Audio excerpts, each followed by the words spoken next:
大家好，欢迎来到快乐手工。今天啊，咱们像折纸一样来做一款拎包。这个拎包的侧边是不是特别有特点？这两块材料呢，面子上啊，我套了60克的无纺衬。我们把材料呢正面和正面叠齐哈，它的长度是54厘米，高度呢40厘米。我们车一圈线，这儿啊留一个反口，还有4个4厘米呢，咱不车上，距离就是离毛边4厘米，尺寸都是一样的。材料呢翻到正面，我们把材料啊对折，这儿是中心点，过来5厘米，我们把它呢折叠一下哈，这儿是折到角这儿，然后这边呢也是一样，也是5厘米，折过来。我们在折痕这儿呢各车一条5毫米的窄边，咱们另外一面啊也是这样子做哈。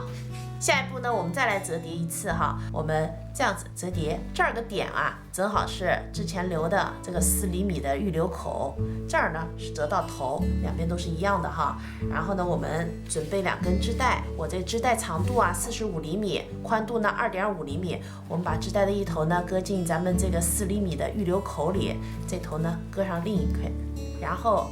这样子车上一个5毫米的窄边。那咱们另外一边哈，也是一样的折叠方法，做上这根织带。和大家说一下，我这个条子的这面呢是正面，我们把材料啊对折，